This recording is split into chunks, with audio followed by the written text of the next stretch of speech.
સમાચાર નવસારીથી નવસારીના ચીખલીમાં ધોધમાર વરસાદથી પાણી ભરાયા છે। ઉપરવાસમાં ભારે વરસાદને કારણે કાવેરી નદીની સપાટીમાં વધારો થયો છે। ચીખલી રિવરફ્રન્ટ પાસે આવેલું તડકેશ્વર મહાદેવ મંદિરમાં પાણી ફરી વળ્યા છે। કોઝવે પરથી પાણી વહેતા થતા લો લાઇન બ્રિજ પાણીમાં ગરકાવ થયો છે અને નદીના કેચમેન્ટ વિસ્તારમાં ધોધમાર વરસાદને પગલે નવા પાણીની આવક થઈ છે, તો લોકોને નદીના પટમાં અવરજવર ન કરવાની પણ તંત્રએ અપીલ કરી।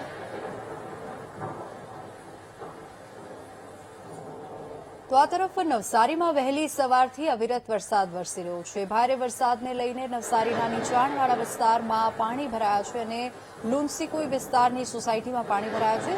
સત્યસાઈ સોસાયટીના મુખ્ય માર્ગ પર પાણી ફરી વળતા જ લોકોને અવરજવર કરવામાં હાલાકી પડી રહી છે અને મહાનગરપાલિકાની ટીમે પાણીના નિકાલની કામગીરી પણ શરૂ કરી છે।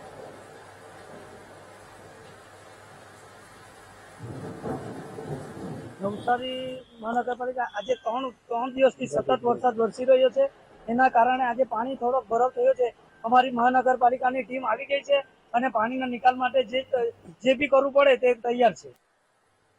નવસારી શહેરના લુન્સીકુઈ વિસ્તારમાં આવેલી સત્યસાઈ સોસાયટીના મુખ્ય માર્ગ પર પાણી ભરાયા છે।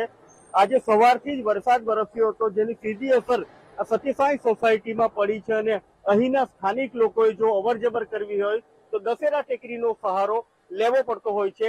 મહત્વની વાત એ કહી શકાય કે પોલીસ જે આવાસ છે, પોલીસ આવાસ પણ અહીં આવેલા છે, જેના કારણે પોલીસ કર્મીઓ પણ પરેશાનીનો સામનો કરી રહ્યા છે। ખાસ કરીને વરસાદ વરસ્યો હતો, જેની અલગ અલગ સોસાયટીઓમાં અસર થઈ છે, પરંતુ મહાનગરપાલિકાની જે કંઈક કર્મચારી અને નગરસેવકો અહીં પાણી નિકાલ માટે આવ્યા છે, પરંતુ પાણી નિકાલ થઈ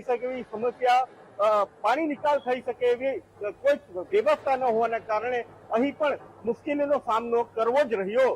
રાકેશ સોલંકી, વીટીવી ન્યૂઝ, નવસારી।